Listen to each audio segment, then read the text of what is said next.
Assalamualaikum warahmatullahi wabarakatuh. Bismillahirrahmanirrahim. Selamat siang teman-teman. Semoga sehat semua.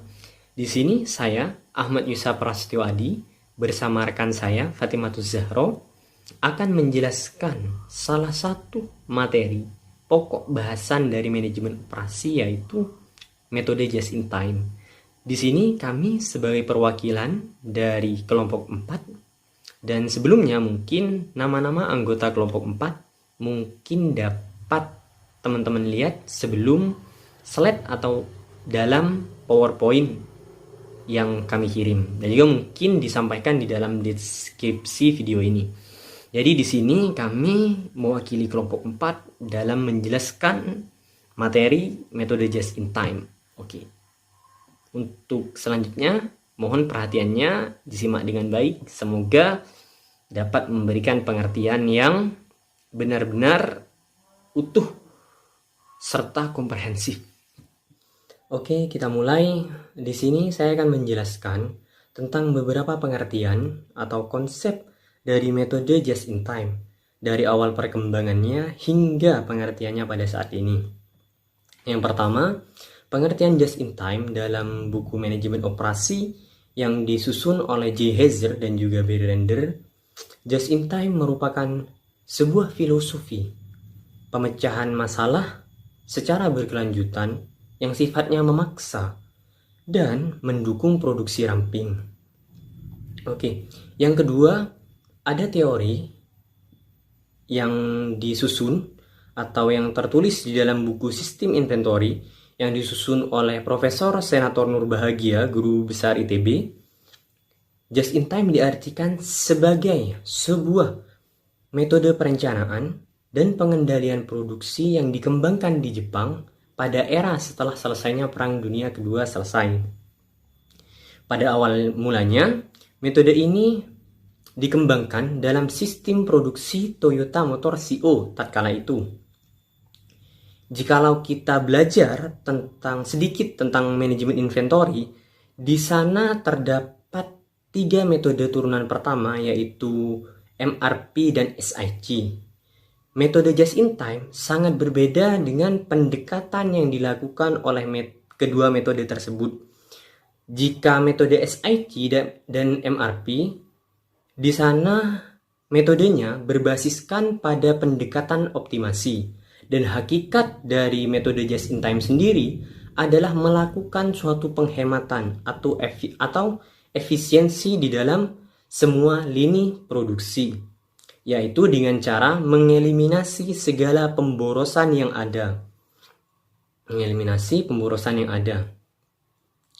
Dan pengertian just in time juga dalam sebuah artikel menurut Monden, bahwasanya produksi just in time berarti memproduksi barang sesuai dengan jenis yang diminta, ukuran lot yang kecil, dan juga diproduksi dengan tingkat inventory yang sangat kecil. Jadi pada prinsipnya metode just in time adalah metode yang paling mudah dari metode yang lain, karena dalam metode just in time di sana tidak ada suatu perhitungan atau struktur perhitungan yang sangat rumit. Tetapi meskipun hal ini sangat mudah dalam prinsipnya, dia tidak selalu mudah di dalam praktek atau implementasi dari metode ini tidak selalu mudah untuk dipraktekkan, karena banyak persyaratan baik dari konsistensi, komitmen, serta kedisiplinan yang tinggi dari berbagai pihak yang terkait, seperti pemasok, pendistribusi, bahkan user sekalipun. Perlu diketahui bahwasanya prinsip dasar dari just in time adalah memproduksi atau menyediakan barang sesuai dengan jenis yang diperlukan, sejumlah yang diminta, dan diserahkan pada waktu yang dibutuhkan. Jadi perbedaan yang sangat jelas antara just in time dengan MRP, di sana kita tidak mengenal namanya perencanaan pemesanan barang atau yang kita sebut dengan lead time dan sebagainya. just in time mengedepankan kedisiplinan di mana barang dibutuhkan saat itu juga barang harus datang. Dan juga metode just in time itu menekankan kepada prinsip bahwasanya inventory menimbulkan suatu permasalahan yang benar-benar serius. Karena dari meningkatnya suatu inventory produksi akan menimbulkan berbagai biaya yang akan dibutuhkan. Seperti itu. Metode just in time sering juga disebut pula sebagai metode Kanban yang biasa digunakan dalam sistem produksi manufaktur. Kanban adalah nama kartu yang digunakan sebagai instrumen sistem informasi produksi di lantai pabrik. Oleh sebab itu, Kanban sebenarnya merupakan salah satu operasionalisasi dari konsep JIT yang pada awalnya dikembangkan dalam sistem produksi Toyota Motor Co. Dalam perkembangannya, metode just in time dengan Kanbannya tidak hanya digunakan dalam sistem produksi yang bersifat produksi massa, tetapi digunakan pula pada sistem produksi berdasarkan pesanan bahkan pada kegiatan non-manufaktur. Oke? Dikenal adanya dua jenis Kanban, yaitu Kanban produksi dan juga Kanban pemasok. Kanban produksi digunakan untuk mengatur dan mengendalikan kuantitas produksi di lantai pabrik. Dan Kanban pemasok digunakan untuk mengatur dan mengendalikan bahan baku yang asalnya dari pemasok ke pabrik. Dalam sistem ini, jenis dan jumlah unit barang yang diperlukan oleh suatu proses diambil dari proses sebelumnya pada saat yang diperlukan. Permintaan atas suatu barang dalam sebuah lini produksi ini merupakan tanda bagi proses sebelumnya untuk memproduksi atau memesan barang sejumlah yang baru saja diambil. Jumlah dan jenis unit barang yang dibutuhkan tersebut dicatat dalam sebuah kartu yang disebut dengan Kanban. Dalam sistem ini digunakan kereta atau kontainer sebagai tempat untuk menampung komponen yang telah dipesan. Di dalam tiap kereta atau kontainer terdapat dua kartu, di mana kartu pertama adalah menandakan pesanan pada pemasok, atau kartu kedua yaitu kartu yang menandakan bahwasanya akan dilaksanakan suatu produksi di lini tertentu. Seperti itu. Oke. Bahasan yang selanjutnya adalah bagaimana suatu metode just in time menghilangkan atau mengurangi pemborosan yang ada di dalam sebuah lini produksi.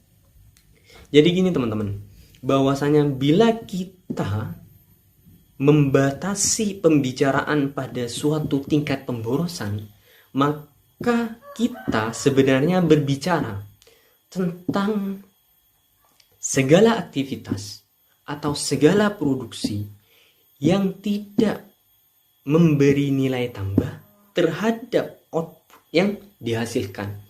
Jadi cara just in time yang pertama untuk menghilangkan suatu pemborosan adalah mengidentifikasikan hal-hal yang tidak memberikan nilai tambah. Seperti contohnya, memilih supplier yang letaknya jauh dari lini produksi. Hal itu mengakibatkan adanya waktu yang cukup lama serta risiko keterlambatan barang.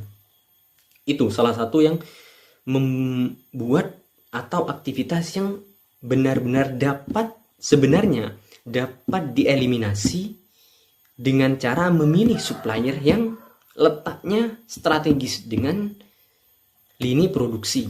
Dan juga hal-hal yang dalam konteks ini tidak memberi nilai tambah pada suatu output adalah mungkin adanya barang setengah jadi, barang dalam antrian, barang dalam pengantaran, ataupun barang yang cacat. Hal tersebut adalah hal-hal yang akan menimbulkan pemborosan pada hakikatnya.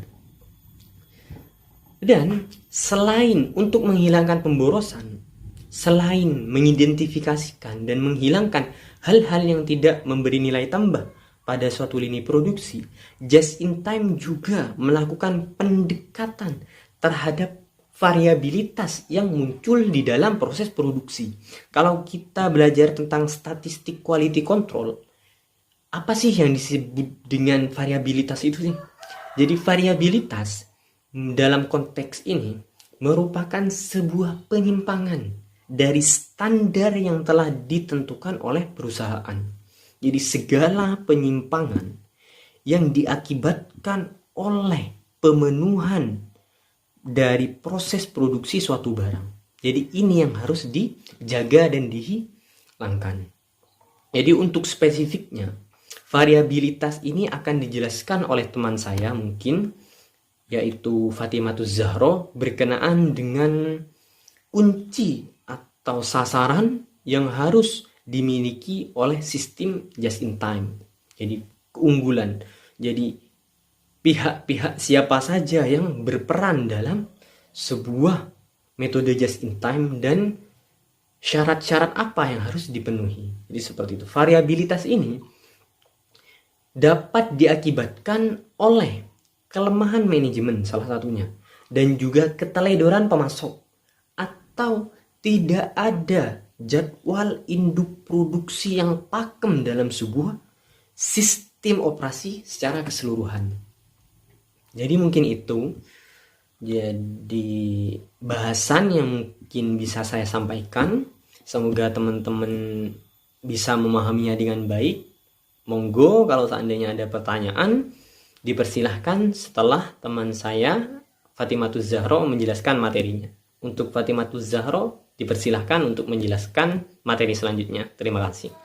Saya akan melanjutkan materi selanjutnya. Sebelumnya, perkenalkan, nama saya Fatimahuz Zahra. Materi selanjutnya di sini adalah kunci keunggulan just in time. Kunci keunggulan just in time di sini ada 5. Yang pertama adalah pemasok atau supplier dan persediaan. Pemasok ini adalah seseorang atau mitra yang mengirimkan bahan baku kepada perusahaan produksi jasa ataupun perusahaan produksi barang. Jadi pemasok di sini meliputi sedikit vendor, hubungan pemasok yang mendukung, pengiriman yang tepat waktu, dan langsung ke area kerja. Pengiriman yang berkualitas tepat waktu dan langsung ke area kerja. Pengiriman yang berkualitas di sini adalah barang itu sampai kepada tujuan sesuai dengan jam yang sudah ditentukan. Barang tersebut baik dalam kondisinya, barang tersebut sampai dengan sempurna. Yang kedua di sini adalah tata letak dan penjadwalan.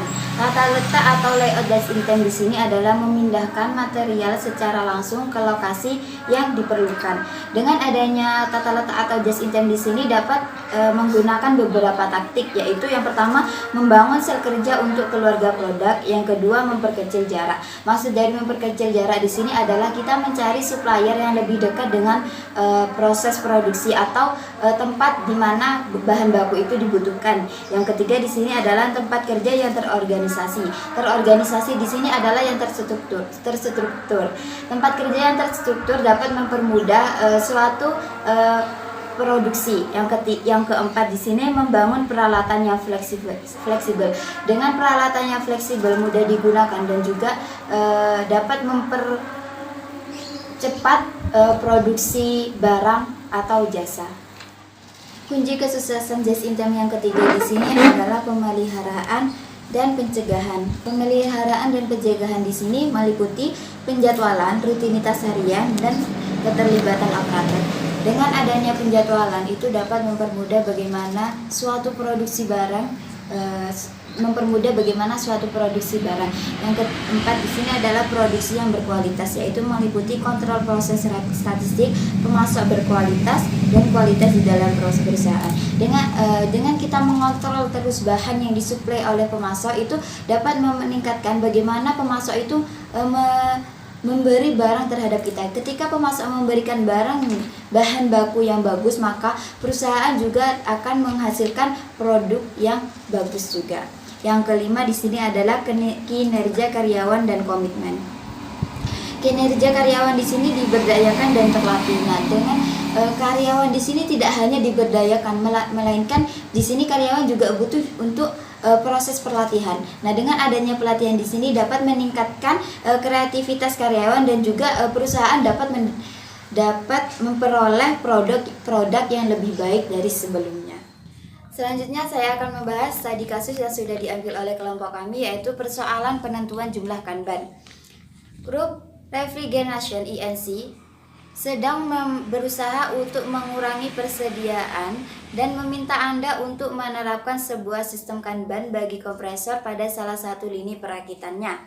Tentukanlah ukuran dari Kanban dan banyaknya Kanban atau kontainer yang diperlukan. Dengan diketahui yang pertama biaya setup $10, yang kedua biaya penyimpanan tahunan $100, yang ketiga produksi harian 300 kompresor, yang keempat pemakaian tahunan 25.000 yang diperoleh dari 50 minggu dikali 3 hari masing-masing dikali pemakaian harian 100 kompresor yaitu 25.000 tadi. Yang ke 5 lead time 3 hari dan yang keenam persediaan pengamanan yaitu setengah hari produksi kompresor. Selanjutnya adalah penyelesaian studi kasus. Yang pertama yang harus dilakukan adalah harus ditentukan dulu ukuran kontainer Kanban. Untuk melakukan ini ditentukan kuantitas pesanan produksi yang menentukan ukuran Kanban. Dengan rumus KP sama dengan akar 2 dikali D dikali S per H dalam kurung dikali 1 min D per P. Ya, sama dengan akar dari 2, D di sini adalah 25.000 dan S adalah 10 per H di sini adalah pemakaian harian kompresor dalam kurung 1 dikurangi D. D adalah biaya penyimpanan tahunan yaitu $100 dibagi P produksi harian yaitu 200. Nah, 2 dikali 25.000 dikali 10 adalah 500.000 per 100. 1 dikurangi 100 per 200. 100 dibagi 200 adalah 0,5 dan 1 dikurangi 0,5 adalah 0,5. Jadi 100 dikali 0,5 adalah 50. Selanjutnya adalah akar 500 dibagi 50 sama dengan akar 10.000. Akar dari 10.000 di sini adalah 100 kompresor. Kemudian ditentukan banyaknya Kanban. Permintaan selama lead time yaitu 300 diperoleh dari 3 hari dikali pemakaian Kanban 100 dan yang kedua di sini adalah persediaan penggunaan sama dengan 100 yang diperoleh dari setengah hari produksi dikali 300. Nah, perhitungannya adalah jumlah Kanban sama dengan permintaan selama lead time dikali persediaan pengaman dibagi ukuran kontainer sama dengan permintaan selama lead time tadi adalah 300 ditambah persediaan pengaman 100 dibagi 100 sama dengan 400 per 100. 400 dibagi 100 sama dengan 4 kontainer. Sekian presentasi dari kelompok kami, kurang lebihnya kami mohon maaf. Wassalamualaikum warahmatullahi wabarakatuh.